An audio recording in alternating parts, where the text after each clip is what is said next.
This is a Relay project. Real Talk starts right now. Here's Ryan Jesperson.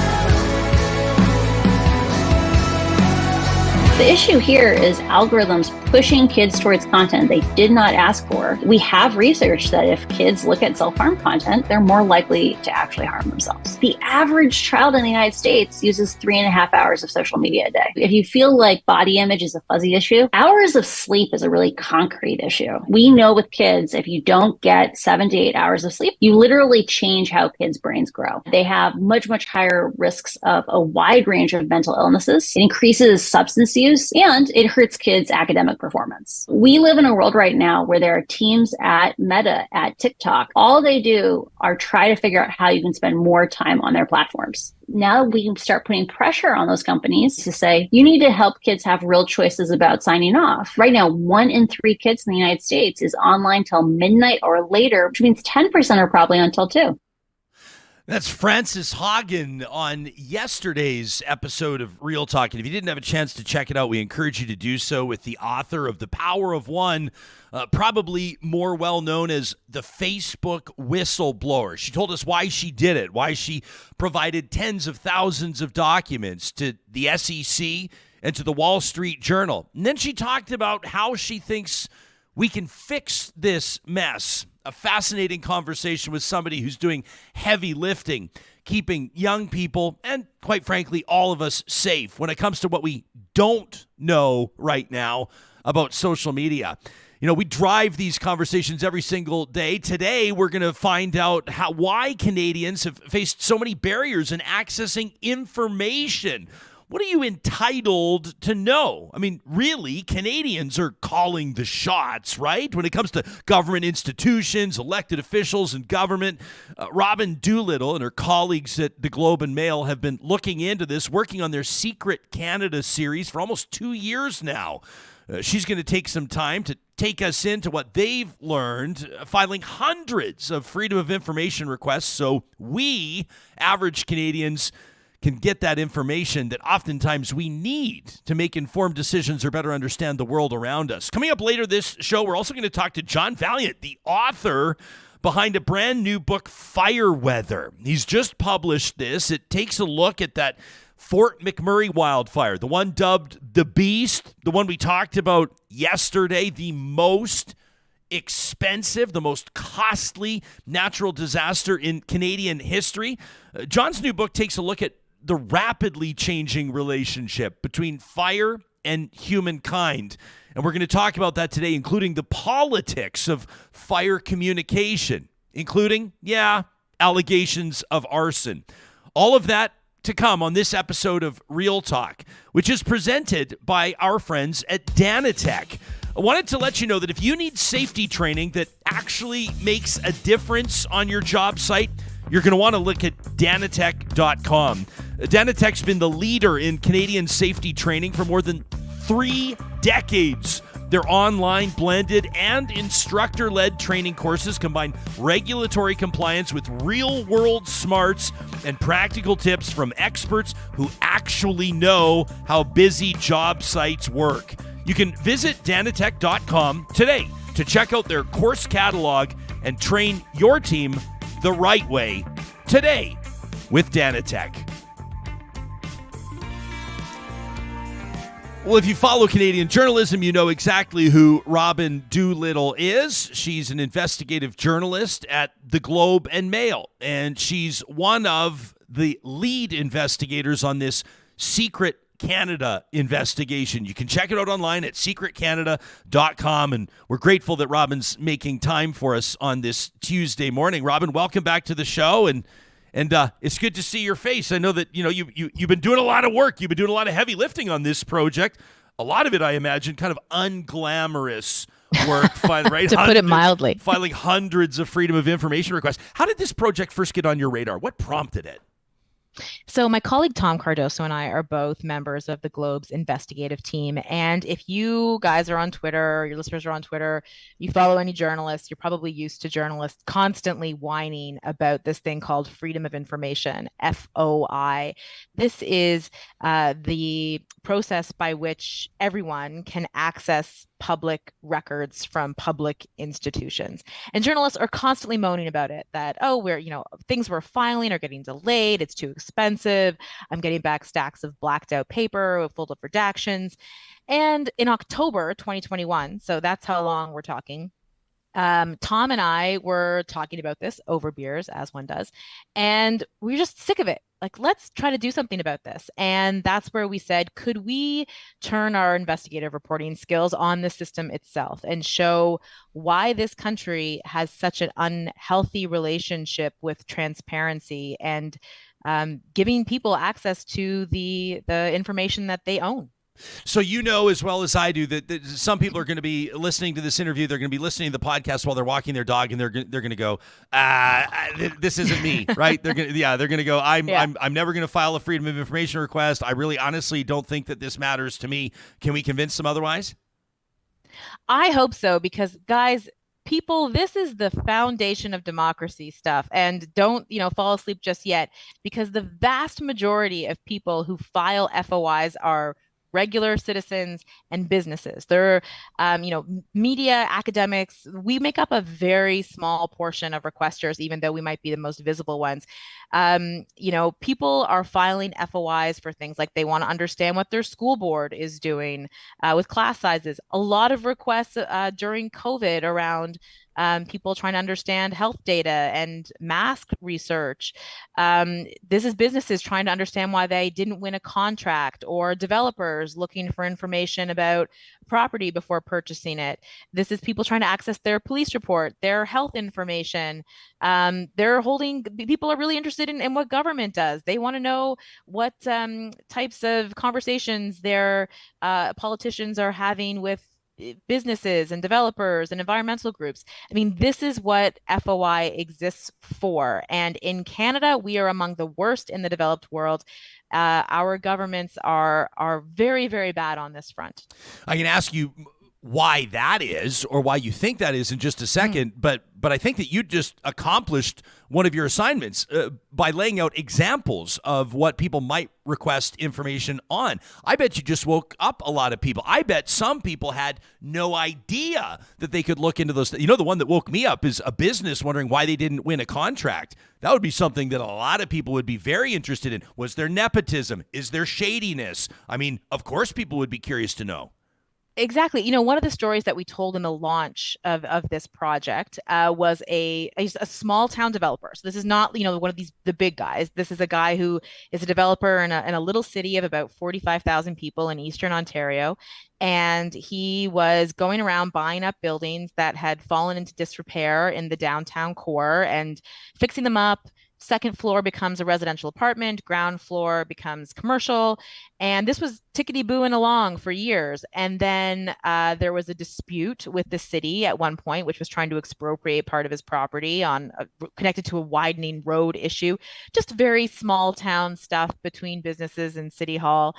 And he says, after he pushed back on this expropriation, suddenly his business permits start getting denied. Building permits that were very similar to ones he'd been filing for years and years without issue. And this was going on, and it completely stopped his business from being able to function properly. And his commercial tenants were not being able to move in. And he files a freedom of information request to see, like, why are they being denied? And the city quoted him. They wanted almost $2,000 in fees to access this information, which he paid. He got back some blacked out paper, a box of his own emails and files that he had sent to the city, and then a note that the city was withholding 3,500 pages just outright. We have 3,500 pages. You've paid $2,000, and we're not going to give it to you.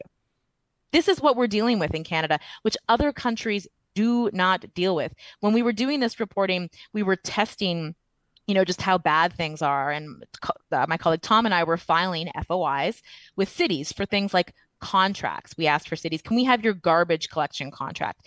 Just basic stuff. And they said no. Like, think about that. This is a city that is paying millions of dollars to a company, and I can't know the exact amount of money. We're not asking for the details of the contract, just the amount that the contract is worth. That's secret information. Well, taxpayers have a right to know how their governments are spending their money. Yeah, just to throw it out there as well, Robyn, you're talking about a specific industry that's pretty well known for having organized crime infiltrated in a number of cities. I'm going to throw out including Montreal there. So to suggest that a city could get away with trying to justify not providing information in that context is ludicrous, quite frankly. And they're not allowed to do it. The courts have said contracts are public. Appeals commissions, which deal with FOI requests when people complain, have said they're public. They are undisputedly public in this country. If you are a Canadian, you are able to ask your public institutions where they're spending their money. That is a right of yours. But in Canada, these governments, these public institutions are just saying no. Dare us. What are you going to do about it? Okay, so why do you think this is the case? Like, when you say that Canada, I mean, we loved it. We had Frances Haugen yesterday talking about, misinformation and social media and all this, and she says that from a legislative standpoint, she says Canada is recognized as a good actor. She says Canada is recognized internationally as a country that doesn't over legislate, a country that likes to legislate from an education. I mean, Canada, we love to think that we have the best reputation. We sew our flags on our backpacks, and now we find out that, I mean, when it comes to the developed world, when it comes to so-called first world countries, when we're talking about access to information, we're brutal at it. Yeah, our legislation is ranked 51st in the world. Not great. Like, we are bad. And, things like, coming back to contracts because it's just the most easy. In the United States, cities, the federal government, they just post contracts online. In Canada, you can't even get it. So when we were doing this reporting, what was really interesting, we did an audit of every ministry and department in the country. There's about 250, every province, territory, federal government. I should say it's not just ministries and territories that are subject to FOI. Basically, any institution that's paid for with tax dollars or that's run by government is subject to FOI, with some exceptions. But we did an audit of ministries and departments. The entire country, they're blowing their deadlines. They're overusing redactions. Records are not being released regularly. What was really interesting, though, is the entire province of Alberta denied the FOIs. The entire province of Alberta, all 22 ministries. And again, I want to say this is not a media request. This is not someone going, screw the Globe and Mail. I don't want to answer this. They are legally required to respond to an FOI that asked for really basic information. We wanted some basic data from their internal tracking system. And they responded and said, we don't have any records, which is just straight up a lie. Like, that's not true. They do have records. And we've been back and forth with them. And there's some kind of like twisting in the wind around the form of a record. The bottom line is, this is really disturbing. And I do think it was interesting that Alberta, of all places, where I think, is more aligned in some ways culturally with American sentiments around, what does freedom mean? Sure. And freedom means freedom of expression, that this was blocked by Alberta. And that's just an example of that governments are, going out of their way to just say no. Trust us. I mean, can you and I agree that the word freedom has been so bastardized and misrepresented over the past number of years that I don't even know what it represents anymore? I was reading secretcanada.com and obviously touring. I mean, the work that you and your colleagues have done here is unbelievable. Like, I mean, you spoke to 200 experts. You looked into, I think, almost 500, correct me if I'm wrong, 500 different information requests. You mailed 150 checks. Like, just from a logistical standpoint, can I ask you? Yeah. Can I ask you, minus, I'm not talking about your salaries, I'm not talking about your call, I'm not talking about the operating expenses. Do you know what the Globe spent on requesting these requesting this information? Would you have an idea? I mean, is it like $300,000?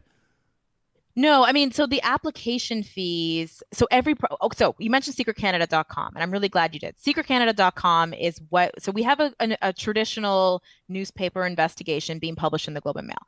But when we set out to do this, we said we don't just want to complain about this because everyone's sick of complaining about this. We want to at least try to present a solution to some of the issues. And one of the big problems is that no one knows what's already been released through FOIs. Other countries, when they finish a request, they get a request from a member of the public pays their fee. They say, okay, this is a public document and everyone's entitled to it. So what we've done is we've collected all of the completed FOI summaries for the last year and a half and made them searchable online. So you can go look up in your city or your local hospital, your police service, what's the government releasing? This took a year and a half and it was very expensive, but not as expensive as you'd think in terms of the actual requests, because some provinces have application fees. They're often $5. Some places are free. Alberta's expensive. It's $25. But as mentioned, Alberta just said, yeah, we're not going to bother. So they actually just mailed me back all of my checks. Yeah, I mean, thousands and thousands of dollars to do this, Robyn, but it's worth it. This is basic stuff. This is and huge. I'm so proud of this investigation. And guys, if you feel like nerding out, go on secretcanada.com, throw in some search terms, snapping turtles, environmental assessment reports, Justin Bieber, they're all in there. Whoa, what? Justin Bieber? Justin Bieber's got a hit, yeah. What? Now Johnny's paying attention. What's going on with the Biebs? Someone was releasing records on Justin Bieber having a dispute at the border or something like that. You can go look. You can read it. Ah, right. So I'm trying to think, like, what was the? Oh no, that's a bad example. It was down in Arizona. But I was going to say, see a story about your celebrity, like I think it was Austin Matthews, the Maple Leaf star that was, I think, arrested or at least detained or confronted near Phoenix a while ago for urinating behind a dumpster. I think that was it. You'd be able to, like, this would be an example, Robyn. I know you hold yourself to a higher standard than we do with your curiosities, but I would be able to, had that happen in Canada, if that was in Hamilton, I could request the police report on that. Well, there's two things here. There's filing new requests. So you can ask for documents, and this site will teach you how to ask for documents, like step-by-step guides. We have a letter generator. We have how-to guides. It's very easy. But if anyone's ever released information about something that you're interested in, you'll be able to do what's called piggyback on that request. And it's they won't charge you money for it because there's an application fee, but sometimes you have to pay additional fees, as I mentioned with the developer example. But because it's already been released, it's free. I just did a search for hockey. I'm trying to think of, like, there's a million hockey records that people have asked for through the years, especially with the whole Hockey Canada drama. But like, how many requests here? We've got 150 requests that deal with hockey in some way. So yeah, there's lots of fun on this site to play around with. So wow, I'm just reading. It was Justin Bieber allegedly bribed border guards with $10,000 worth of backstage passes to get his friends with criminal records into Canada when he had a show. Yeah, so wow. I'm already intrigued about this site, Robyn. This looks amazing. Good. And you know what, Robyn? Like in all seriousness, Johnny and I, like, that's an example of a story that'll catch our attention, that reiterates catch everyone's attention, that reiterates the value of this. But look at what else. I mean, Canada's immigration system overwhelmed with information requests. Ottawa was warned but did nothing. I can think of thousands of people in Canada that would be very curious to know about that. I mean, man, the more I learn about this project, the more questions I have. Let's not gloss over the fact that our home province of Alberta if Canada's performing in brutal fashion, Alberta's establishing a whole new low. Yeah. Are we talking about, like, I want to be clear on this, and I'm not giving anyone a pass, but I want to make sure our focus is in the right area. These aren't politicians. These are bureaucrats, which leads me to believe that there may be a whole other motivation. I understand controlling narratives. I understand the greasiness of politics. I understand why elected officials or aspiring elected officials would be motivated to keep certain information from seeing sunlight. But you would think that the public service, that the bureaucracy might be a little bit different. I mean, I know that you're a journalist. You don't want to come to this as an opinion columnist. I don't want to ask you to speculate and throw a bunch of stuff against the wall. But what's going on in Alberta, do you think? I mean, this is the one issue where I do feel like I have a very defined perspective, and I'm happy to share it. And that is that information belongs to people. information held by the public institutions that we fund through our tax dollars belongs to us. So yes, I actually, get offended, probably in an unhealthy way, when this type of stuff happens. I don't know what happened with Alberta. I will say that 48 hours before we were going to publish, I went back to them again and said, okay, well, no, sorry, I went back to them a week before we were going to publish and said, okay, I need to include a sentence. You have a comment on why you didn't provide this. I'd already had many conversations with them. I had their reasons for why they didn't provide it, which was that they said no records existed. And they suddenly seemed apologetic, and that this might have been a mistake of some sort. Well, it's not a great look. I mean, and I do want to reiterate, like, I had many fights for over a month with people about this and was very much told, this was May 2022, that no, this is our position. So I don't know where it came from. Frankly, I have no idea. I did file FOIs to try to understand how that decision was made, and they didn't reply to them. So now the premier actually last week said that, she was going to look into this. And so politicians always I'm say actually going to follow up stuff. on that. That's on my list of things to do today. Yeah, well, keep us posted, will you? Because I'd be curious to know where that all goes. And I don't know. I mean, Robyn, we're corresponding right now with Alberta's the Office of the Auditor General. And the Auditor General's agreed to come on Real Talk. Now, we're going to be talking about something completely different. We're going to be talking about toxic leaks from tailings ponds and pollution of land and water near First Nations communities. But this sounds to me to be like something that the Auditor General might have some sort of curiosity around. I don't know if that's maybe putting them on a wild goose chase or focusing the question in the wrong direction. But I don't think that the average Albertan would be okay once they realize that we're sort of the worst in the country at this. And we're talking here. I mean, if you want to supercharge a conversation in Alberta, Robyn, start talking about citizens' rights, right? And citizens' rights here are being compromised. Yeah. And I also just want to really emphasize that this is not just journalists whining. This is happening to other people as well. Like, we are getting, after we published that story, my inbox and mentions and DMs filled up with people in Alberta who were saying that this exact same thing has happened to them. I don't exactly know what's going on in the province. I mean, I can say, I don't know how in the weeds you guys want to get. So you just stop me at any time. This is a very engaged audience that would be very curious. Okay. I trust your gut instinct. Let's go. Do the tea here then. Let's pull back. So back, we're talking May 2022 when I'm having all these fights with different FOI analysts being like, what do you mean you have no records? You of course have records. Like, this is nuts. Other governments sometimes were quibbling with us. Like, we asked for information in a, Excel spreadsheet. And they're like, I'm not giving it to you in Excel spreadsheet. You're going to have it in a PDF. Fine, whatever. Like, that's annoying, but no one else is trying to claim that they don't have to give us information. So anyway, I'm back and forth with Alberta and I'm like, what are you guys doing? Yada, yada. And then someone kind of finally broke and said, look, don't get me fired, but this is what's going on is we are getting directive from, we believe, like, what I think is happening is the administration is saying they want to have someone challenge them on this position.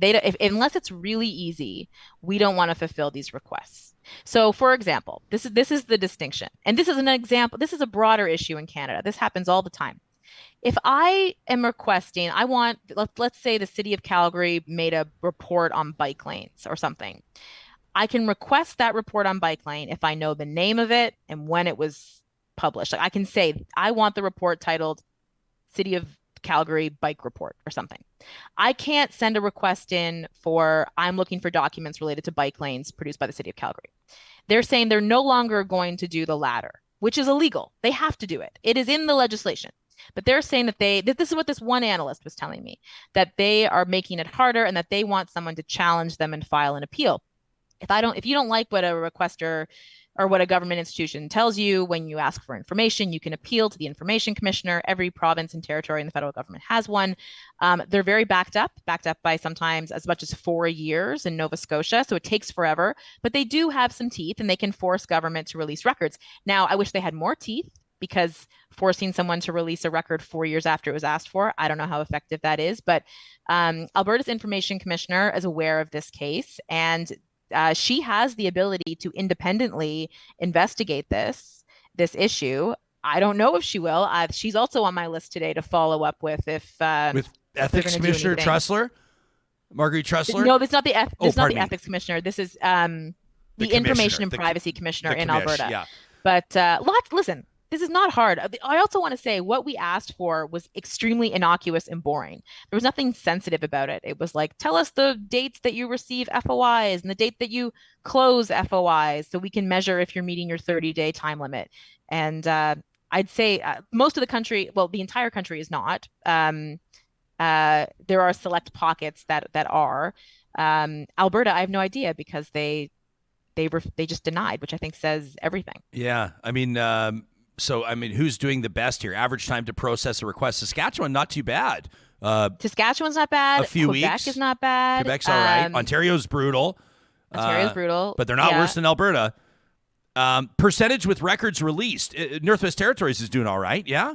Well, what's interesting there's so much data. It was like we were trying to figure out how to say it. What's interesting there is a lot of places release when that category encompasses full release and partial release. So the idea is you get at least something, but we don't have any way of knowing how much of a partial release includes anything. So for example, the developer at the beginning, the example that I gave where he got back a bunch of blacked out paper, right? That would be called a partial release because he was able to obtain something, even though most of it's blacked out. So we included it because it was important, but I mean, I think we should all be, eyebrows up.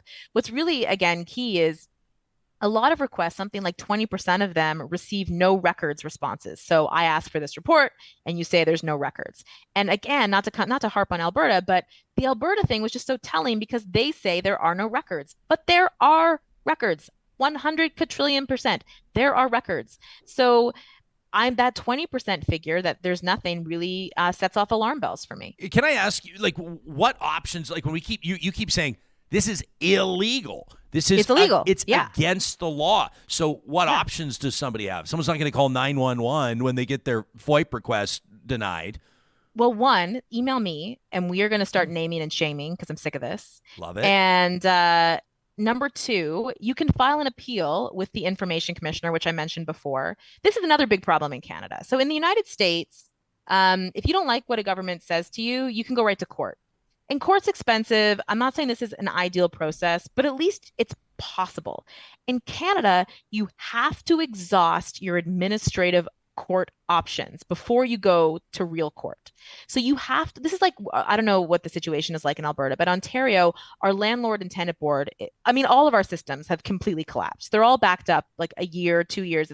It's ridiculous. But you have to go through this song and dance before you can seek help elsewhere. So that's your first step. If you're unhappy, is you can file an appeal with the Information and Privacy Commissioner. In some provinces, it's the Ombudsman, but in Alberta, it is the Information and Privacy Commissioner. And your Info and Privacy Commissioner in Alberta is great. Heard lots of really good things. She's well respected. They have. She has order. It's called order making power, which means she can say to the public institution, like, release that, I'm ordering you. Not all places can do that, which is another whole issue. But it takes forever and you shouldn't have to do it. And it costs a little bit of money in a lot of places. And it's just stupid. Like the bottom line is we also found a lot of times when as soon as people file a complaint, the government or the public institution, the hospital, the city, the Crown Corporation, et cetera, will go, oh, okay, actually, here you go, and give you the records because you've pushed back and they know they have no legs to stand on. So it's a big mess, Ryan. It's a big mess. Yeah. And I mean, and you're just, you have this kind of tenacity, right? And this motivation. And obviously you have a huge profile. You're writing for basically Canada's national paper, and which, as you alluded to earlier, may actually harm your case in some circumstances more than help it. But the point I'm making is that the average person, to be honest, I'm kind of like this sometimes, Robyn. If I hit a couple roadblocks in a row, I'm like, and my attention goes somewhere else, to be honest with you. But totally, where people are busy. They don't have time to deal with this. But that's playing right into the hands of the perpetrators here. Exactly. That's exactly what's happening. And we've heard this. You mentioned we had interviewed 200 people, well over 200 people, and people who work in FOI and who are public servants, who are politicians, and who've made these decisions. And some of the people who are the FOI coordinators have outright said that that there's been purposeful delays, like that a public institution will go, well, release this, later. One of the examples someone says after an election, like we're going to release it. We're supposed to release it in June. The election's in July. We'll release it in August. Right. Because it's only 2 months anyway. Well, and that's the kind of little right? shenanigans that happen. And yeah, it's the reason journalists complain about this all the time is because it's unbelievably aggravating. We go to journalism conferences in other parts of the world and they talk about records that you can get to investigate, corruption, these like hallmarks of a democracy. And we just flat out can't do it here. Again, I don't know how much you want in the weeds here. Maybe a year or two ago, I investigated remember the condo that collapsed in Florida, the Champlain Towers, brutal, killed hundreds of people. So those Canadian developers built those buildings. Oh. And so the question was, did they build any buildings here? In the United States, we could do that. I did it with a colleague of mine, Adrian Morrow.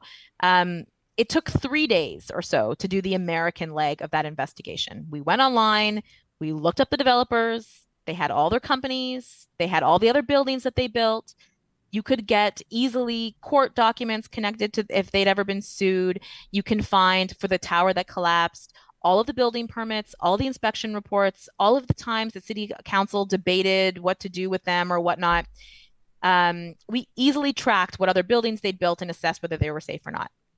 In Canada, none of that information is available.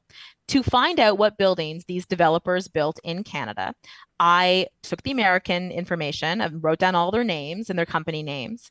And then I went into the Globe archives and read classified pages from the 1950s and 60s and 70s, one by one, looking for their names in our classified pages. And then when their company came up, I would circle it. And because once you have an exact address and a name, then you can pull a property record. Right. But you can't just search it.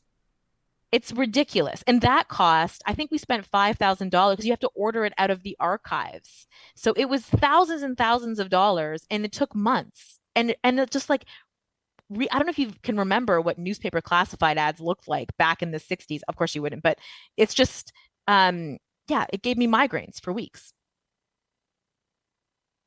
I just want to say that hearing that you're spending $5,000, the Globe is spending $5,000 just on that one important story to help inform Canadians makes us feel even better, Robyn, to give the Globe our $34 every single month. And thank you, Ryan. And more people should support journalism in Canada. I'm not going to ask you too much. Well, I won't ask you at all about the layoffs this past. Just absolutely devastating. Like at literally CTV? Everywhere. I mean, so beyond upsetting. Robyn, we had an entire radio station, TSN 1260, just close last week. Just like in the middle of a guy's show, by the way. How fucking brutal is that? Can you imagine being on the air and all of a sudden, boom, your mic is cut and it overrides with a thanks for unbelievable. I can't even believe it. Did you want to say something about that? You look like you did. I didn't want to put you in a tough spot. Listen, I just wanted to say on this front that we are at record lows of trust with public institutions. And there are some in politics who purposely stoke hate towards journalists and the media and reporters. And it serves their purpose, right? To have people question the intentions of people in the media. It is extremely concerning when you lose journalists in your area, whether you like journalists or not. We are there asking the questions. We are there holding people accountable. And I will say, contrary to what some might, I don't know a single reporter who is not just interested in the most important story, right? Like the bias, the bias is towards the best story. And we're there for you guys. And it doesn't mean you can't yell at us. It doesn't mean you can't hold us to account. We need to be held to account. Absolutely. But everyone however you feel about the mainstream media, should be extremely concerned about what's happening. And if you lose your media in your area, who is going to hold the political leaders and our public institutions to account? Very well said. You can through FOI, except you can't because FOI is broken. You can, except you can't. And we wouldn't know how broken it is if it wasn't for your, and we should mention Tom Cardoso as well. I know you have, but I should say his name because Tom's put in a remarkable amount of work here as well. I've kept you beyond what I've asked you for, but can we just wrap with the story of you know how it goes, like the face of a story is big, right? Yeah, Can you tell us the story of this guy, if you're watching us on YouTube right now, Dr. Brooks Fallis, who's been a real critic of Premier Doug Ford in Ontario, and he basically, we don't say FOIP'd anymore, do we? It's just like FOI now? It's FOIP, and it's called different things in different provinces. In Alberta, I believe it is called FOIP. Yeah, so we would but say it's like here... freedom of information, privacy protection, FOI. Yeah, it's different things. So That's he also FOIP'd himself, basically. Why don't we wrap with his story to reiterate to people why this is such an important resource and why they should demand better from the system? Yeah, so here's a case study example of what's wrong. Right? And driving home again. These are regular people. This Dr. Brooks Fallis, during the pandemic, like a lot of doctors, gained a big following, especially on Twitter and in the media. He was critical of the government's reopening plan. And this is going back to, I think, October 2020. This is, before vaccines. Schools are still shut down and they're about to be reopened. And he was, critical of the Ford government's handling of the pandemic. And he started going on media and talking about it. And he alleges that he was told by hospital leadership that they were concerned that the hospital was going to lose their funding because of the bad press, and that the premier himself had phoned officials at the hospital to complain. And the hospital, said, we don't want to silence you. Like, this is your right to speak out. Just try to, let us know when you're doing media appearances, and don't represent yourself primarily as a because he had a leadership role at a hospital, William Osler Hospital. Like, you don't speak for us, basically. Yeah, you're not out there repping the hospital. You're talking about yourself. And he said, okay, so this is kind of going along. And then in January 2021, he suddenly is, fired from his role, and it's not being renewed for another contract, even though all indications were that he was going to be renewed. He was very popular among staff. And he was told by hospital leadership that this has nothing to do with your medical performance or your leadership performance. This is because you have been critical of the government, and that we're worried our funding is at risk.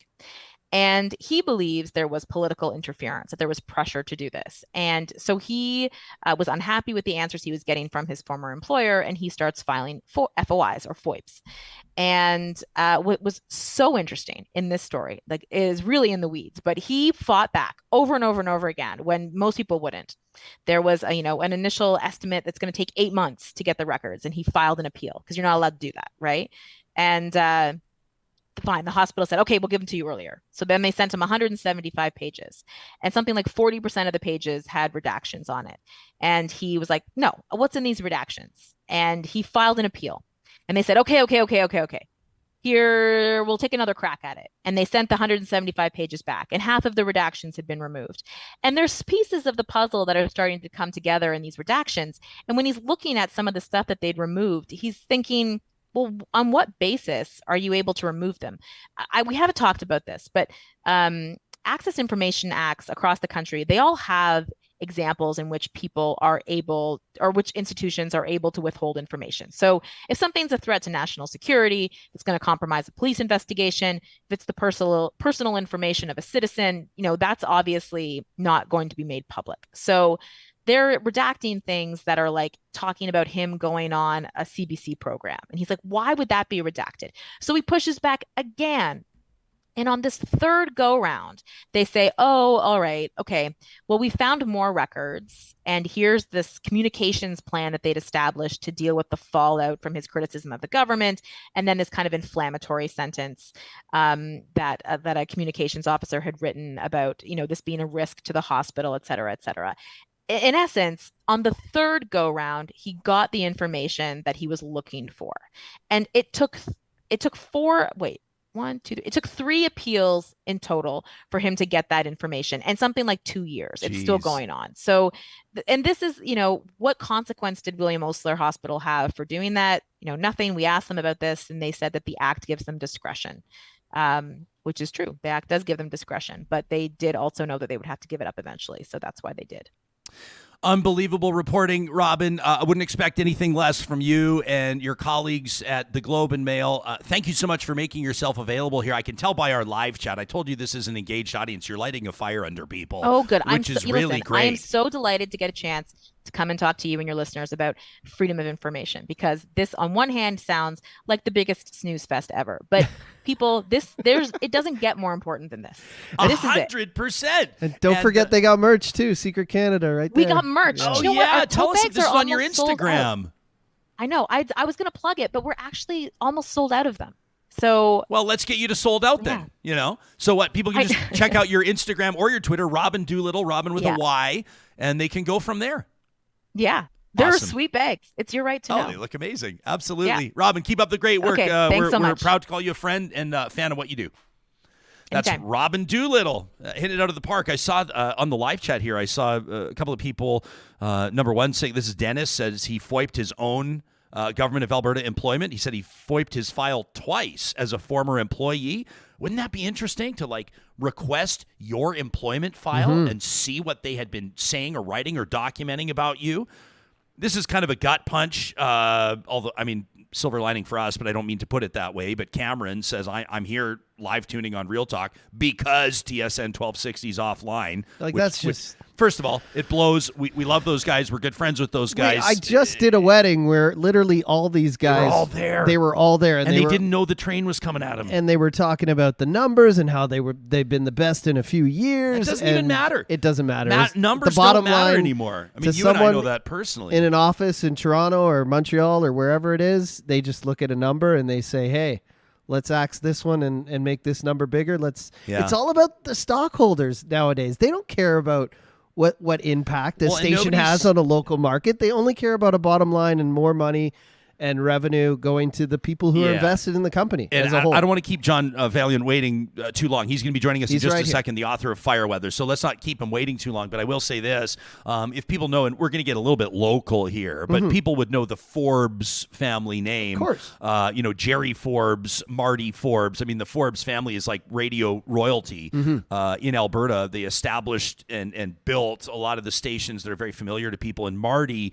kind of just not unloaded. He did it with class, but just he just let his thoughts flow in a social media post that's public. People just look for Marty Forbes just a few days ago. And what he was lamenting was the loss of local leadership, where the general manager or a program director at a station would understand the role and the connection to the community that their on-air hosts had with the community. And not just the hosts, the producers, the sales directors, everybody, right? Tech, and like everyone. You said, now the shots are being called by bean counters. I sound like Ralph Klein. By bean counters in Toronto. But the fact of the matter is that's true. If they believe that it makes, that it'll increase a dividend or that it'll, make more sense from a pure bottom line standpoint. And I'm not saying you ignore the business. No. We watch our business bottom line very carefully here at Real Talk. It's a reality. Obviously, any business owner will tell you that. But that's not the only thing that matters when it comes to communication, when it comes to media's role in the community. And it's not about, like you're saying, it's not about business specifically. It's about someone in an office looking at what the stockholders are making, and it's all about constant growth now. Yeah. Is everything ticking up? Are the arrows green? And this isn't just Bell Media. I mean, Harvard Broadcasting here in Edmonton as well just did a huge axe of on-air talent, tech producers, creative as well. So this is a bloodbath right now. It is, and which is why we encourage you and implore you to support journalism and to support, whether it's independent or otherwise, to support those that are doing great work and work that you deem to be valuable. I wouldn't be doing my job if I didn't shamelessly plug our Patreon right now. You can go to ryanjesperson.com on Connect and find out how for $7 a month, you can help us elevate the caliber and the quality of this show. And of course, you can support our Real Talk sponsors. That's a great way to support the show, is to support the people, the sponsors, like the team at Kubi Renewable Energy. Wanted to let you know, first of all, that Kubi Energy is our golf cart sponsor at the Real Talk Golf Classic. That's coming up on Thursday afternoon at the Ranch Golf and Country Club. 2:15 shotgun start. We have room for 2 more foursomes. You can register. Just go to ryanjesperson.com and look for the events link. We're thrilled to have Kubi Renewable Energy there helping us fund the Real Talk Julie Rohr Scholarship. And there's great news as well. If you're looking for work, know you're a skilled installer, you're an electrician, or maybe you're an electrical apprentice. Have you ever worked for a company that has cold beer on tap and Friday ball hockey tournaments? I do, currently. You do currently? Well, and we don't even put you up on the roof most times. If you want to work for a company that provides investment matching, yeah, that's right. A company that'll invest in your education and your career by offering training and assistance, safety and equipment courses, trade school, post-secondary degrees. I mean, nobody does it quite like Kubi. You can get the ball rolling maybe on the next phase of your career by checking out kubienergy.ca. If you're one of those that's maybe looking at going back to school, I mean, if you have ideas, but you could use a little more direction, sounds to me like maybe the Nate J.R. Shaw School of Business could be a perfect fit for you. If you have dreams to build the next innovative product, to solve important challenges, or even, heck, reimagine the future, if you're interested in leading change and you just need the resources, maybe it's the educated professionals, maybe it's the inspiration you'll find from your colleagues in the classroom. It's the largest business school in Alberta, at NATE in Alberta's capital city. You can learn more about registering today at the Nate J.R. Shaw School of Business by checking him out online at nate.ca. Now, of course, you know, if you tune into Real Talk often, that I'm going to tell you, and I do it with great sincerity, that every day is a great day for a blizzard. And that's why, of course, today is, well, yeah, you got it, a perfect day to check out the Peanut Butter Puppy Chow Blizzard Treat. It's for humans, though. The new Peanut Butter Puppy Chow Blizzard Treat will transform your summer. Guaranteed, okay? It's a secret recipe, right? The crispy, chocolatey, peanut buttery sensation. They call that Puppy Chow. Well, the secret's now officially in a DQ treat. It's taken to another level, of course, with peanut butter topping Choco Chunks and blended with world-famous DQ soft serve. You can pick yours up today at the Dairy Queens of Northwest Edmonton and Sherwood Park. That's Palisades, Nemeo, Newcastle, Westmount, Baseline Road. And when you're out at the Real Talk Golf Classic on Thursday, John, you remember what tee box they're on? They're on tee box number 10. I don't move from my spot. I got mine carted over. That's right. You're going to be spinning tunes on tee box number 4 at the Are Real you talking Talk about station. the Dilly Bar Shooters? The Dilly Bar Shooters at tee box number 10 coming up at the Real Talk Golf Classic. Oh, and by the way, you know who else is going to be at that golf tournament? It's our dear friends, the Monsma family from Grand Dog Essentials. It's quality raw food at Grand Dog, but it's not just what we talked to you about, the doggy moggy blends, the raw chicken, the bison, the tripe, everything that we feed our dogs. These are the Monsma's dogs. These are Philly and Doozer at Crescent Halls right near beautiful Nordegg, Alberta, with their newest treats. Grand Dog has dog treats to fuel summer adventure. They're made using the beef veggie blend dog food, and then they're freeze-dried for easy traveling. They can be broken up into smaller pieces to be tailored to your dog's needs. And of course, you can also use the treats as a food topper for pups who enjoy a little extra crunch, some extra texture, or maybe a little bit of a different taste at mealtime. You can learn more by checking out granddog.ca. Delivered right to your door in Edmonton, Calgary, and Central Alberta. Don't forget the promo code REALTALK knocks 10% off your first-time order from Grand Dog Essentials. Well, yesterday, Johnny and I looked back. It was 10 years ago yesterday that the southern Alberta floods officially began. I can't believe it's been a decade where we looked at the toll that Mother Nature takes. This was an influx of just an incredible amount of rain. There were spring runoff implications, and the dollar amount on that. I mean, the human toll was huge. 5 people lost their lives directly due to the floods, more than 100,000 displaced. But at that time in 2013, $5 billion meant that the southern Alberta floods were the most expensive, the most costly natural disaster in Canadian history. That was until the beast.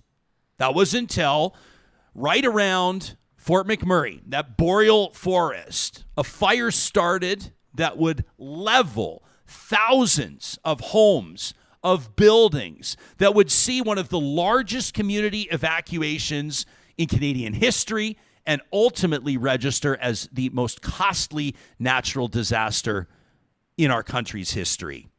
The Fort McMurray wildfire is the subject of celebrated author John Vaillant's new book, Fire Weather, The True Story from a Hotter World. John is an acclaimed author behind award-winning nonfiction books, The Golden Spruce and The Tiger, national bestsellers. His debut novel, The Jaguar's Children, was a finalist for the Rogers Writers Trust Fiction Prize. He's received the Governor General's Literary Award, British Columbia's National Award for Canadian Nonfiction, and others. He's written for The New Yorker, The Atlantic, National Geographic, and The Walrus. And he makes his Real Talk debut this morning from, I think, his home in Vancouver. Am I right, John?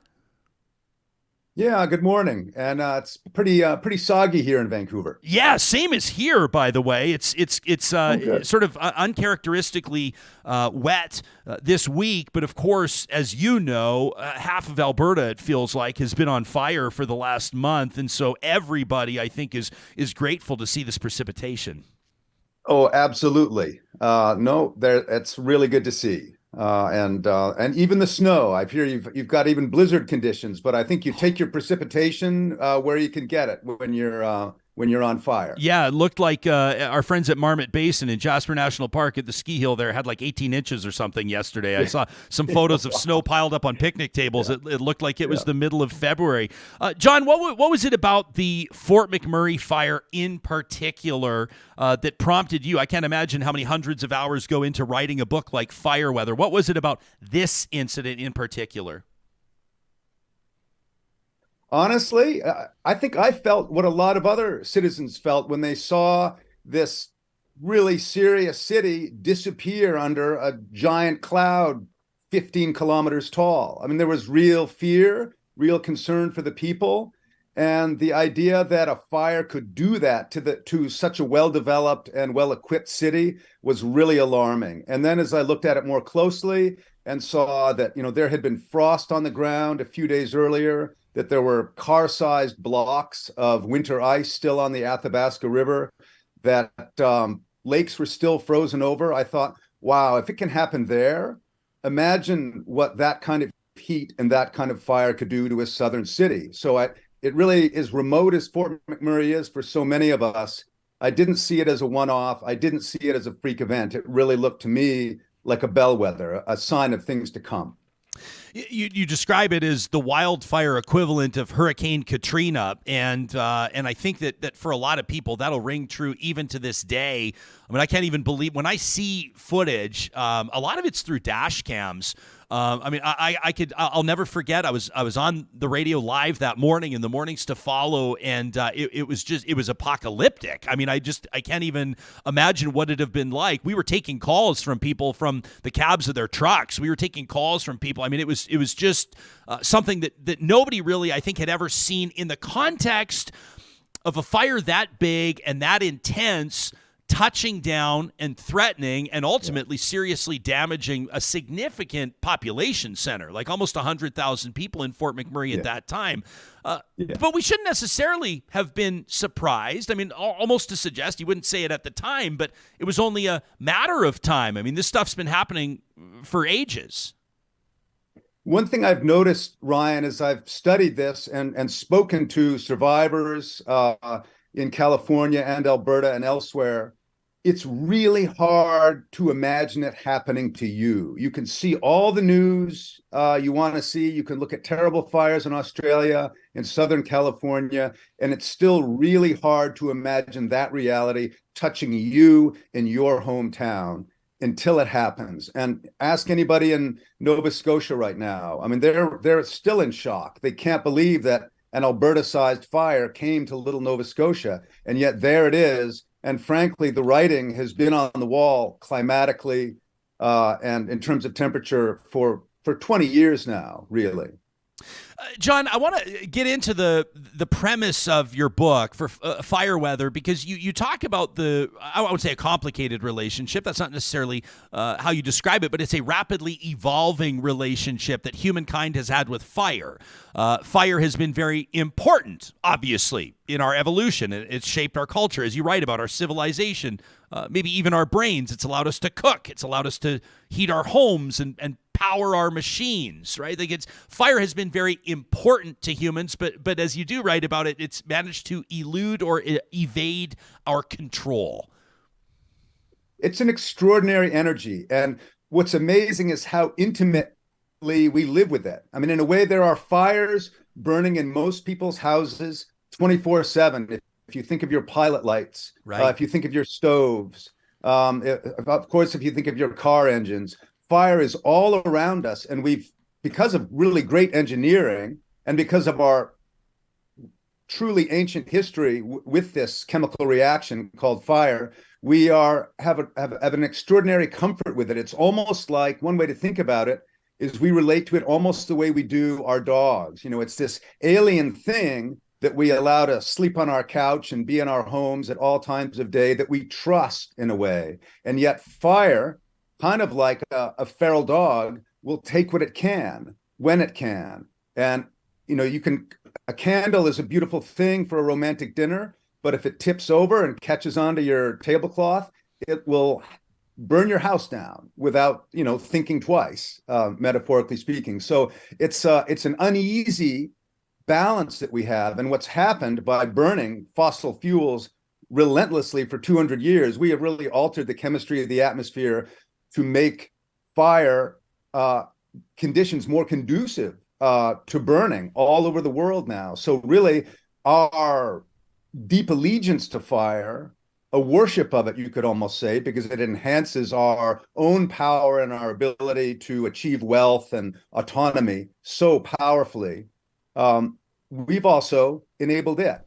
And by creating a hotter atmosphere, it's now easier for fire to burn in more parts of the world. In fact, there really have never been so many fires burning on Earth as there are at this time in history. It's an amazing time to be a human, but it's also an even better time to be a fire. There, obviously, with let me say, emissions-heavy industries. I'm not going to pretend like the environmental impact is limited to the airspace directly above the footprint of where those industries occur, right? In other words, what I'm saying is the climate reality around Fort McMurray and the oil sands is not dramatically different than in Vancouver, where you are, or in Nova Scotia right now. But from a storytelling standpoint, the fact that the beast, that 2016 fire, was happening around essentially, I mean, the bullseye of where Canada's energy economy thrives, the oil sands, wasn't lost on people. I think sometimes, and maybe you and I can get into this, I think that in some contexts, Fort McMurray was unfairly targeted with some of these narratives, and in particular because of how early some of the comments were coming. The fires were still burning, the houses were still smoldering.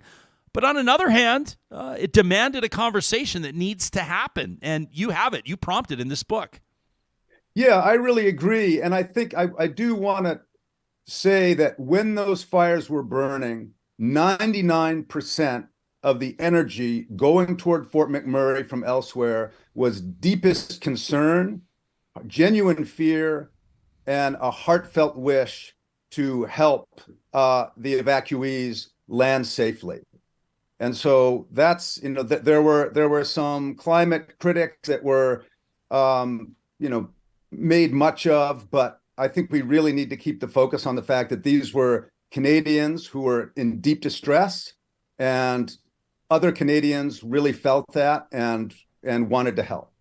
So that's a factor. I mean, the coincidence of this colossal fire, this incredible energy being released from the forest itself into this incredible source of petroleum energy. It was almost like, there's a line from Shakespeare about when two great fires meet, they kind of destroy themselves. And that's kind of what we saw, these two energies colliding, and the oil sands operations were shut down en masse, really for the first time in history. Billions of dollars were lost in revenue, not to mention the jobs, not to mention the serious and ongoing health issues. I mean, that's one thing that is harder to tally. You can say it's the most expensive disaster in Canadian history, but the fact is those injuries and that damage continues in the lungs of firefighters and first responders, and in the psyches of the people who had to brave those terrible flames that you just showed with their children. So PTSD is a real thing. still going. There's a lot of uncertainty among people who went through that fire about, where is it safe to live now? How do I take care of myself and my kids? Man, we've had so many conversations on this show and my previous show about, communities and what some of them are doing. Jasper is an example when it comes to not just fire preparedness, but also just intelligent design and some of the forest clearing efforts that they're doing and some new building codes and how far back people are building homes. But there is a bigger conversation to be had as well, right? In your book, Fire Weather, you talk about kind of the birth of climate science. And as soon as you start talking about climate science and climate change, with no pun intended, it kind of like heats up the conversation, the tone of the conversation, right? And then politics can become a factor as well. John, just a couple of weeks ago, less than 2 weeks ago, on June 8th, I sat down with Alberta's newly elected premier, Danielle Smith, and there was one moment in that interview that really resonated with people. As a matter of fact, it enraged some people, and I want to get you to comment on that. But first, let's tee it up. Here's Premier Danielle Smith on Real Talk on June 8th. Every expert that we talk to indicates the significant factor that climate change is playing on our susceptibility to wildfire, and on the conditions that lead to these massive blazes earlier and earlier in the season. So how do you reconcile those two? Well, I think you're watching, as I am, the number of stories about arson. And I'm very concerned that there are arsonists, and there have been stories as well that we're investigating, and we're bringing in arson investigators from outside the province. We have almost 175 fires with no known cause at the moment. Sometimes they're very easy to trace. When you have lightning storms, that's easy to trace. When you have a train derailment, that's easy to trace, campfire. But to have 175 fires that we don't know the cause of, that's unusual. But the conditions that allow the fires to grow as big as that, whether or not somebody starts, human carelessness leads to the start of the fire. The conditions under which that fire can grow to such a massive degree. We've had wildfire experts on the show telling us that arson is not a leading cause of wildfires based on the science. Well, I would say that we have to do a better job as government in making sure that we're building fire guards, because I think that the issue that we had faced is there's a lot of communities that we know from what happened in Slave Lake and what happened in Fort McMurray, that you have to make sure that when a forest fire begins, that it doesn't jump over into a town or a city, because that's when you end up with real trouble. Okay, so that's Premier Danielle Smith on the show. We start talking climate science, it moves to arson, we transition to fire guards. I'm curious for your take on that exchange. Yeah, I mean, I noticed how she really backed off when you pressed her with actual science. And the fire scientists who are studying the conditions in Alberta that have been worsening and drying in the favor of fire for the past 2 decades are comprehensive and excellent and eloquent in terms of their understanding and descriptions of what's going on. The fact is that arson is real. It's one of the most heinous crimes there is, and it is a factor in wildfire starting in Australia, in the United States, in Canada, but it is a minor cause. And so what we also need to distinguish is around settled areas, where people are living and traveling and ATVing and maybe going hunting, roughly 80% of wildfires are human caused. And of course, human caused doesn't mean arson. It means it means ATV mufflers, it means campfires, it means cigarettes. So there are all these other causes in addition to lightning, which is a really common cause of fires in the boreal, especially as temperatures heat up. Lightning strikes actually increase as ambient temperatures rise. So that is a real factor in Alaska and across the northern boreal. So to start insinuating that these unknown fires are caused by arson, I think is really irresponsible, because it's such a dangerous crime. It's such a serious crime. And it's really, and also the victim, it's like an equal opportunity crime in the sense that everybody downwind of a fire, regardless of political party, is at risk, and really life and limb. And so I think when we talk about these radioactive terms like arson, We need to couch it carefully and responsibly, especially if we are leaders of provinces. Yeah, and I mean, and just to say it maybe with less class than you just did, but there are some conspiracy theories floating around. I think number one, that's a racist conspiracy theory that suggests that Indigenous people, that First Nations, are intentionally starting fires to create employment opportunities for wildfire fighters, if you can believe it. And the other factor is that by insinuating that it's arson, which of course people draw a direct line to far left eco-terrorists that are starting the fires, you're taking industry off the hook. Yeah. I mean, it's. I think it's. It's a kind of classic look over there. I mean, to me, it reminds me of American Republicans referring to American liberals as pedophiles. What's the worst thing you can be? And let's call our political adversary by that name. And it's really low. And the trouble is, it's actually dangerous because there are people who will respond to this, who may even act on it in really frightening ways that will create crimes of their own. And so when we're talking about a problem as serious as climate change, which I know is a radioactive topic in the current government of Alberta, and yet is so clearly a factor.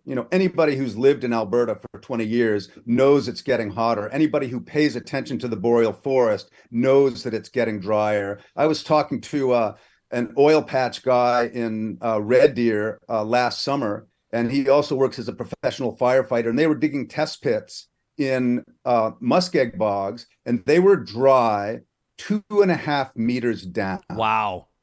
So think about that. The bogs are made of peat, and peat, when you dry it out, will burn like coal, and it will burn indefinitely through the winter, effectively forever. John, So I know I don't have to that's tell what's you going on. this. I don't have to tell you this. May of 2016, these fires are burning. I'm going off the top of my head here, so it may not be exact, but I remember that the Fort McMurray wildfire was declared out it was like the next summer. And they were explaining because the fire was still burning below if I can say casually, the surface of the earth for months and months. I mean, that blew my mind. I had no idea.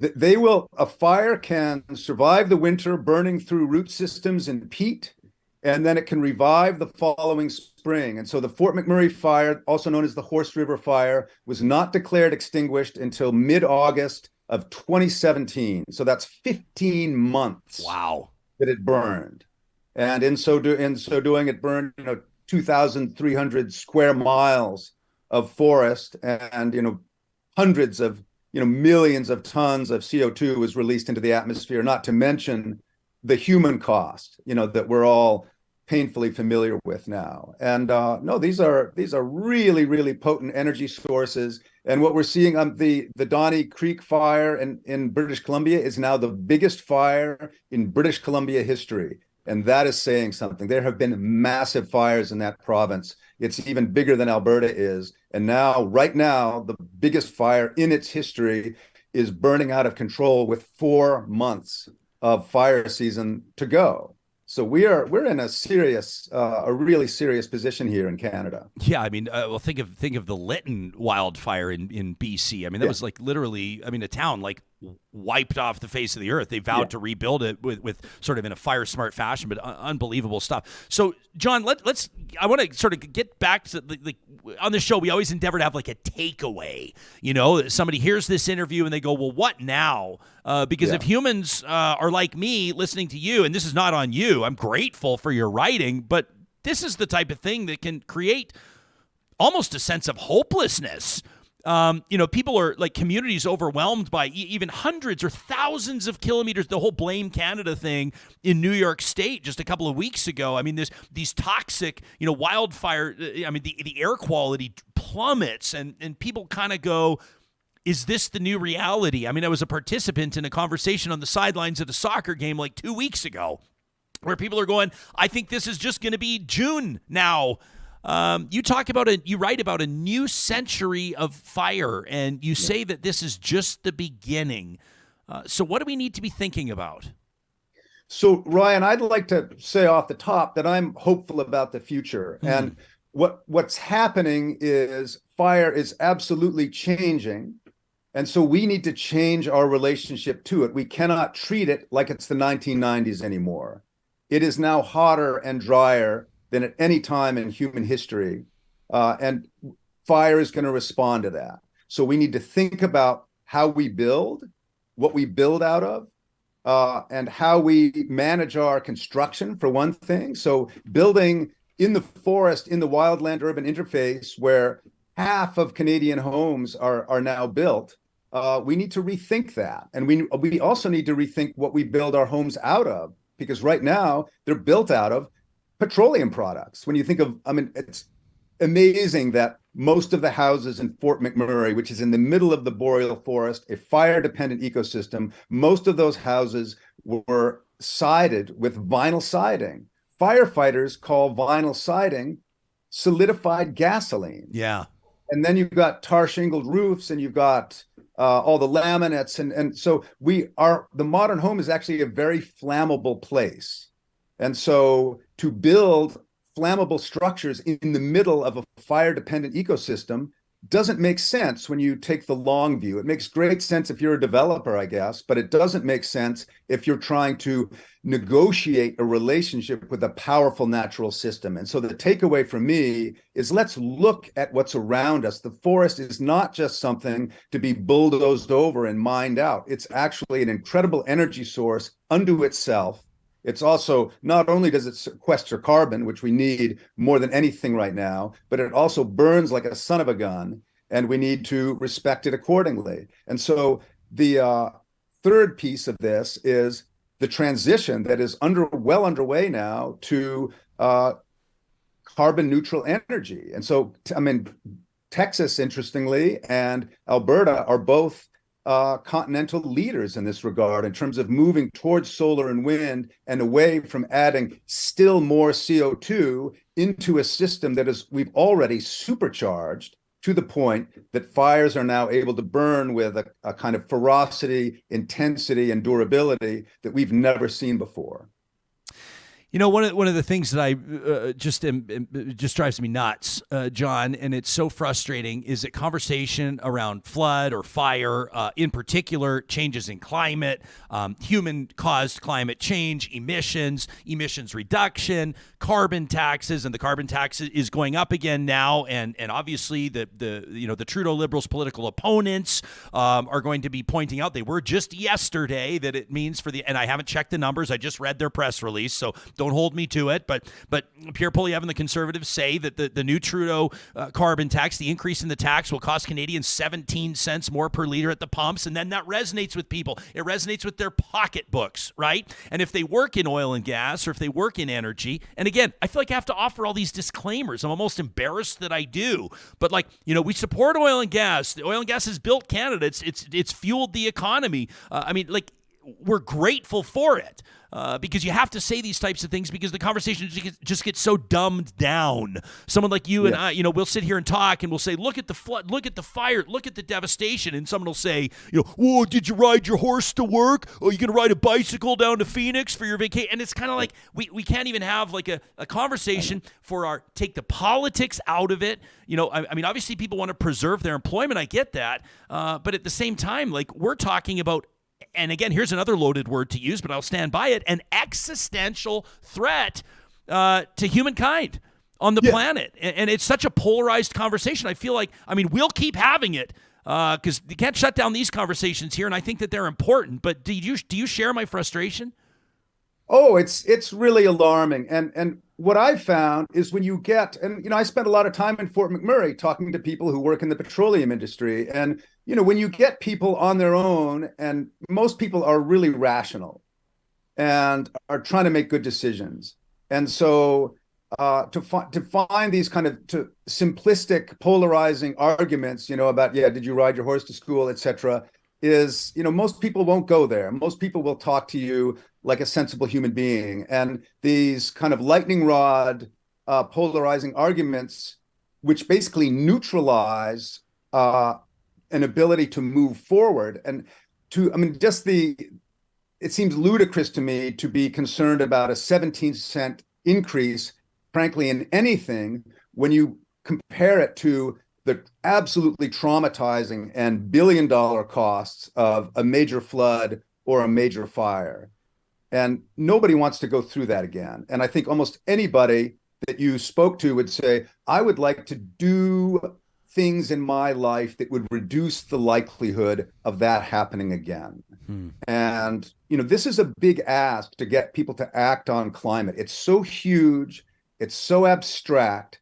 It's quite scary that it's kind of easier to retreat to these sort of safer, more prosaic arguments and frankly feelings, of, well, that guy's just trying to take my job away. Yeah. And we know that that's not true. And we also know that the green energy sector is absolutely exploding right now. So in terms of job opportunities, it's only going to grow through this decade. And we're in a once in a century energy transition. And that it happened with petroleum too. There was a time when there wasn't adequate petroleum infrastructure, and there were all kinds of issues and glitches, and we worked through them. And now, the petroleum distribution system now is one of the greatest feats of engineering ever performed across the globe. It's really miraculous. Well, we can do the same thing with renewable energy, especially building on this incredible experience we've developed over the past century, perfecting the petroleum distribution system. So we're in a good place to make a really elegant, positive, and profitable transition.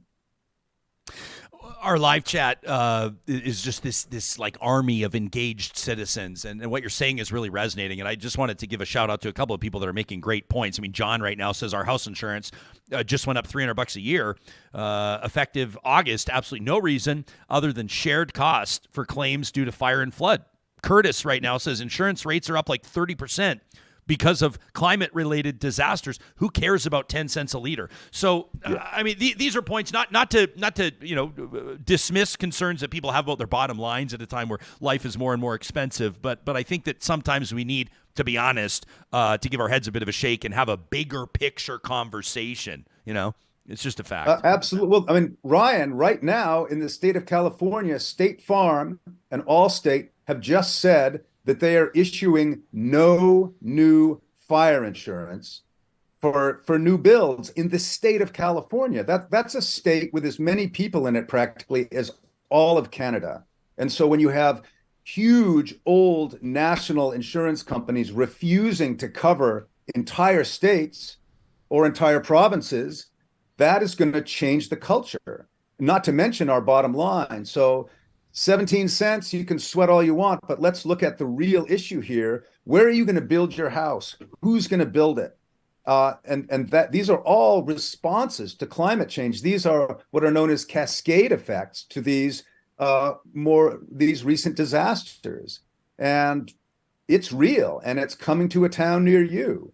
And the same way that the Fort McMurray fire, was not a one-off. It was not something that just happens up in deepest, darkest Alberta. It's something that could happen anywhere in North America. Likewise, these changes to insurance are going to touch all of our lives and all of our wallets much more profoundly than any carbon tax is going to. John Vaillant's new book, Fire Weather, a true story from a hotter world. You can find it anywhere you get good books, and you can check out the show notes on the podcast or on YouTube to click to that direct link. Thank you so much for your time. Nobody tells a story quite like you, John. We really appreciate it. Ryan, it's great to make your acquaintance and be on your excellent show. Thanks so much. You got it. Again, you can find that in the show notes. And man, what a perspective. I'm shaking my head the whole time. Amazing guest. Two things I loved what he said. Number one, he believes everyone's rational people. I say this all the time. I believe like the majority of people are rational. They read through the lines. They're semi-moral. And number two, when he said, if you're living in Alberta right now, everyone knows it's getting hotter. I said this year. I said, is this not like the tamest coming out of the winter season we've ever had? We always have like that blizzard in April that comes out of nowhere. We didn't have that. And then boom, that first week of spring where it was just so hot. And then the rain now, these last 7 to 10 days. Have you ever, and I've only been in Alberta since 2009, I've never seen a 7 to 10 day span where we had thunderstorms every single day. And people think of rain as a good thing, but that's from climate change as well. Well, I mean, more hot air, more moisture, more thunderstorms. And I come from Ontario, More thunderstorms than anywhere else in Canada in southern Ontario. The GTA Durham region, I can't remember. It feels like I'm back home. Every day I'm going to sleep with thunderstorms and then waking up and reading about fires in BC. And it's how can you not believe in climate change? I just don't get it. Yeah, we're gonna. I mean, obviously, this is a conversation that we'll keep having, and we're gonna keep bringing experts to the show. Keep in mind, these are continuing conversations. This whole Real Talk project is one big continuing conversation. Right? Like, one day, we'll have the premier on. We don't know what she's going to talk about. We don't know that she's going to talk about arson and allude to arson, but she does. And so we follow up on that with fire experts to come. I mean, we've been talking to wildfire experts, Mike Flanagan, within this last month. You have to check out that episode. Some of the remarkable video that you've been seeing through this interview, if you're watching it on YouTube, is video that was captured by independent video journalist Kyle Brattain. You can follow him on Instagram and Twitter at Kyle Brattain WX. And again, I'm showing you right now. I mean, if you go back in our archive on May 24th, you can check out Kyle's appearance on this show where he was telling us what it was like to be doing his reporting and his news gathering up in the boreal forest where these fires are burning. That's the May 24th episode. Johnny, just show him right here on my screen. You can find that, of course, on our YouTube archive and then anywhere you get your podcasts as well. And a shout out to Sylvia. Sylvia, there's absolutely nothing wrong with you or your computer. She's watching us live and she says, I don't see the show notes. Where are the show notes? You're not wrong, Sylvia. We write them. We write them after the show because we don't know how long the interviews are going to be. We don't know what we call the time code. We don't know what people are going to say. We don't know what people are going to say. So the show notes are always written after the episode, but because you are an engaged member of our live tuning audience, you're here to hear it all first. Man, a lot of people talking about the implications of insurance, Johnny, and this is a big deal. I wish I wasn't going to interrupt you then, but I actually just went to reinsure our home under the same carrier as we have for our car insurance because I wanted it all in one place, and they were like, no. We're not doing anything in Alberta right now. Really? Yeah, and that's a company. I'll just say the name. It's Sonnet Insurance. It's an online company where you can do everything online. And they basically said no because of the fires, because of everything going on. You can't even insure your home right now. Alberta Girl says, without fire insurance, you're going to have a tough time getting a mortgage. Meantime, 80s Fanify, that's a great handle on our live chat, wonders, is there any way to re-like this episode? Oh, bless you. Please Please do. You can tell all your friends about it. That's one thing you can do and share this conversation with people that you know need to have it. That'd be great too. Rate the show. Rate the podcast. That's what we really would like. If you would go on to Apple or Spotify, wherever you are, and just add a star there, rate us there, leave a comment, tell us why, or even if it's not always about, boosting us up. If you don't like the show either, we just like you telling us. No, that's not true. We only want 5 stars. You I was talking about comments. I wasn't talking about. Should we go look at it and read? Yeah, let's go have a look. See what people are saying. Real Talk. Right? Got some good recent ones. Here. Yeah, we do have, but then there are some really funny ones as well, like the people that give us the 1 stars, which are also kind of funny. But where do you find that? Here we go. How about from the Hockey Mom, who gives us 5 stars? Says Real Talk gets the best guests. The commentary is always topical. Ryan allows his guests to speak and challenges them as needed. I am a better informed Canadian for listening to Real Talk. Hockey Mom, amazing. Now let's read this one here. 1 star from Frostman55. Frostman says, tragically, this guy has no skills. Jesperson plays a big game, but he's all talk and no substance. He's a big personality only because he's overcompensating. He got fired from Ched. He's got no interaction on Twitter, and his Instagram's even worse. The only room temperature IQ listeners would listen to the tripe he spews. A 1-star review is too kind for this failed podcaster. I'm sure this Frostman55, that was all fair game, but fuck you for this next comment. I'm sure a homeless person could out-debate him. What does that have to do with anything? There are people, I'm not even going to go there. You had me. I thought that was a great review up until that point. There's another one on there. And then says, can you cry more, Jesperson? I wonder if Frostman figured that I was going to read that on the air. Look at the one in the middle about the audio levels. Please fix your audio levels. This is from Ed Spar. there's so much clipping and sound volumes all over the map. I don't think so. But that's impossible because we literally put it through a compressor so that nothing goes over 0 dB. But I think this is someone possibly watching on YouTube who came and left the comment, because on YouTube, we can't really, like, if a guest comes in hot and starts yelling or something, it's hard to adjust that on the phone. But the podcast levels are perfect. How about this from Joel Wack? What are we doing here? We're just scratching our backs right now. Joel Wack gives us 5 stars, said, "This deserves 10 stars. The show discusses everything from soup to nuts and keeps the talk real. I've laughed, I've cried, I've yelled, and I've gone away with sobering thoughts, and I always learn something." Well, That's amazing. I like that we're showing the negative and the positive. Oh, of course. The negative is way more funny. Yeah. The negative is way better. Yeah. I mean, who is it? Is it Kimmel that reads his mean tweets, right? Yeah, of course. We love that stuff. Yeah. So, yeah, you can, hey, if you feel like lighting me up right now, you can find us on, why don't we plug our official channels, Real Talk RJ on Instagram, TikTok, and Twitter. There you go. Johnny does an amazing job with our reels every day. If you want to see kind of like, I want to say the best, because we have a lot of great moments on every show, but if you want to see like an issue or a guest condensed to 60 seconds or less, you can follow us on one of those platforms, including our TikTok game's been really heating up lately, which is great, which is awesome. We should have asked. We didn't talk to Frances Haugen yesterday much about TikTok. We kept our focus more on Facebook, the whistleblower. She kept mentioning those two, though, as the big ones. Boy, was she ever smart. And I think it's because they're so different. Like TikTok being run over there in Asia a lot differently than Facebook right now, right? As soon as you start talking about China, people start going, well, okay, that adds a whole added layer of, people think about surveillance, surrendering personal privacy, but people don't even think about that for American-based social media platforms. Like Facebook is going off with misinformation and lies, whereas TikTok, like we posted a thing on 420 and they took it down. Like you can't talk about drugs. You can't talk about any kind of bashing of people. Yeah. How about this one from, Glenna agrees with me, says the negative reviews are way funnier. I totally agree.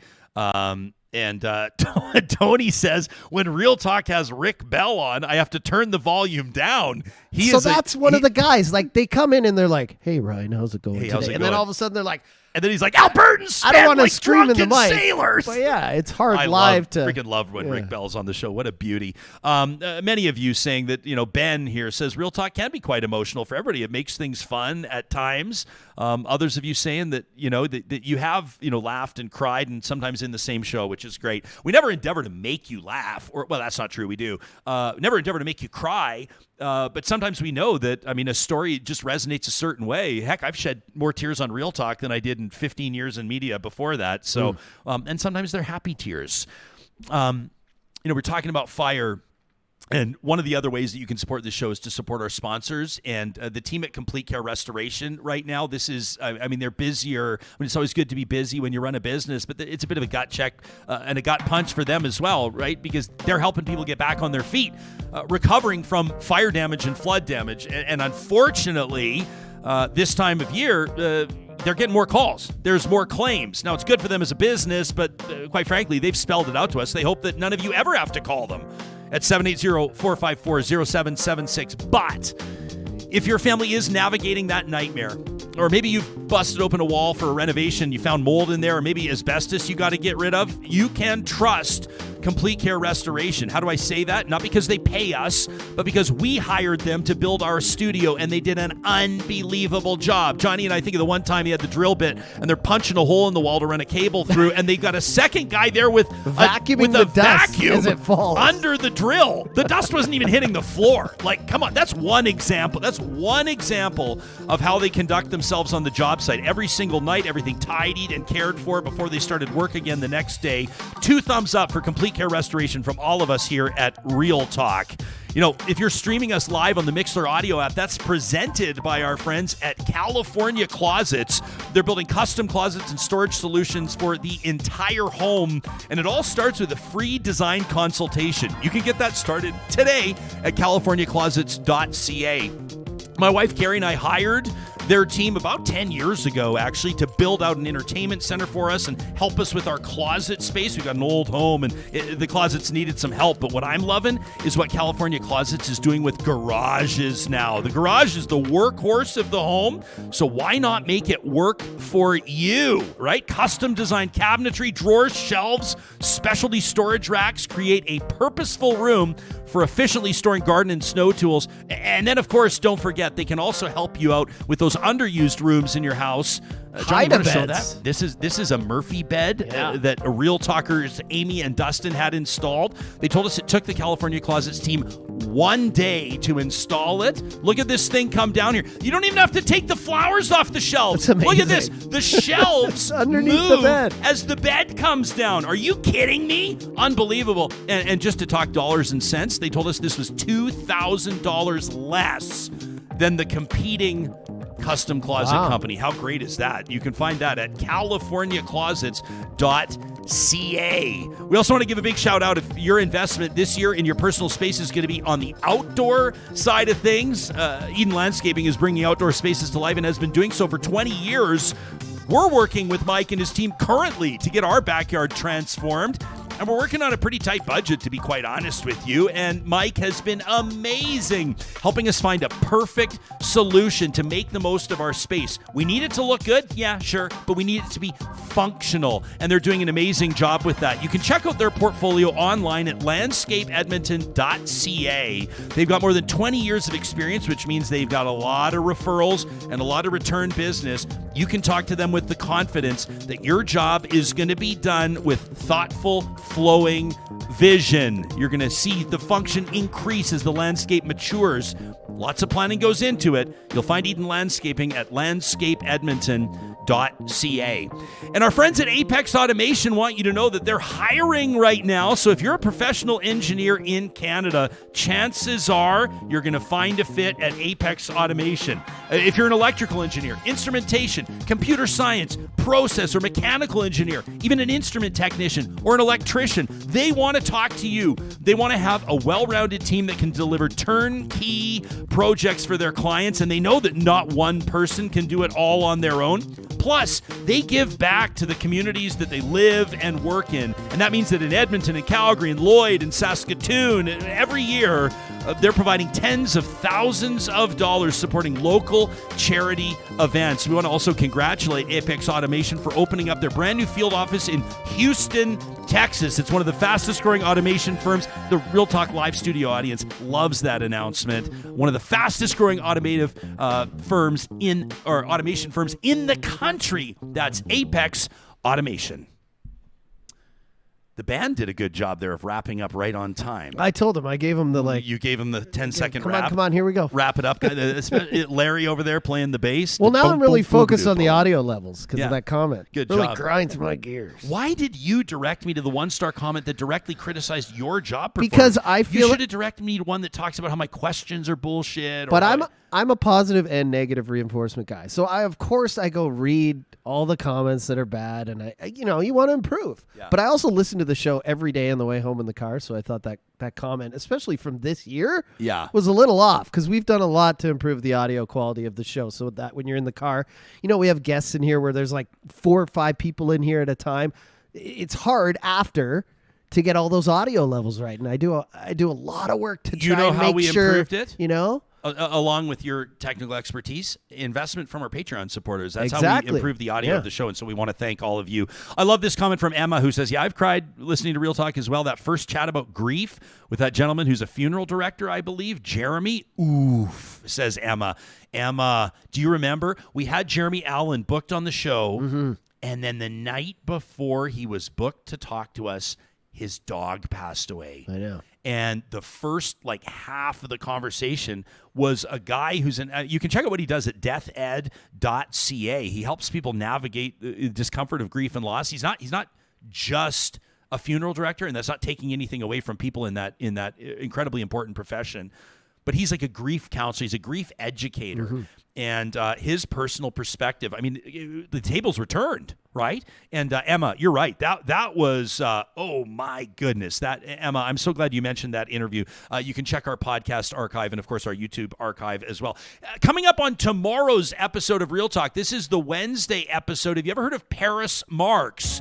Paris is arguably Elon Musk's biggest critic, but that is just the beginning of where their commentary begins on tech and the future of AI. I'm expecting a fascinating conversation. And then the second half of the episode, we're going to welcome two experts out of Mount Royal University in Calgary. They took a look at those southern Alberta floods from 10 years ago. What did we learn from them? And what do we still have to learn?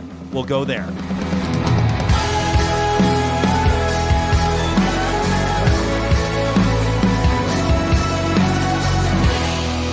Real Talk is hosted by Ryan Jesperson.